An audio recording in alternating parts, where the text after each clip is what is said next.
Hello everyone, welcome back to my channel. আরও একটা নতুন মিনি ব্লগে তোমাদের সকলকে স্বাগত। তো এটা হচ্ছে লোকনাথ পুজোর ব্লগ। সেদিন ছিল আমাদের একটা বান্ধবীর বাড়িতে লোকনাথ পুজোর নিমন্ত্রণ। তো ওখানেই চলে গেছিলাম। আমাদের যাওয়ার কথা ছিল আরও তাড়াতাড়ি, কিন্তু আমাদের কিছু কাজের জন্য দেরি হয়ে গেছিলো। তাই ও তো আমাদের উপর খুব রেগে গেছিল। আরও একটা রাগার কারণ, তার আগের দিন আমার ওদের বাড়িতে আলপনা দেওয়ার কথা ছিল, আমিও সেটা কিছু কারণের জন্য যেতে পারিনি। তো রেগে যাওয়াটাও স্বাভাবিকই ছিল। আমরা যখন ওদের বাড়ি পৌঁছেছিলাম তখন পুজো ওদের অলরেডি স্টার্ট হয়ে গেছিলো। তার কিছুক্ষণ পরে ওর ভাই ঠাকুরকে ভোগ নিবেদন করলো, তারপরে ওরা অঞ্জলি দিল। অঞ্জলি দেওয়ার পর ওদের পুজোর আরতিটা ওর ভাই করেছিল।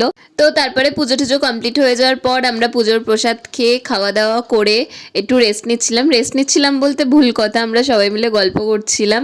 আর বাকিরা যেহেতু অনেক ভোরবেলা উঠেছিল তাই সবাই ঘুমিয়ে পড়েছিল।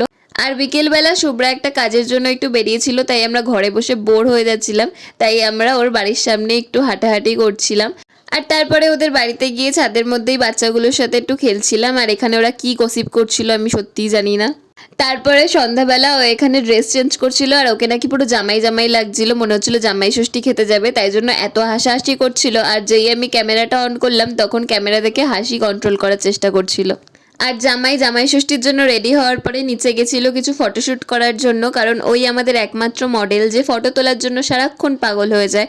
ফটো তোলার পর আমরা ওপরে এসে খাওয়া দাওয়া করে বেরিয়ে গেছিলাম বাড়ি যাওয়ার জন্য। তো আজকে ভিডিওটা এইটুকুই। ভিডিওটা ভালো লাগলে একটা লাইক করে দিও, আর চ্যানেলটাকে একটা সাবস্ক্রাইব করে দিও। দেখা হচ্ছে আবার নতুন কোনো ভিডিওতে, ততক্ষণের জন্য বাই।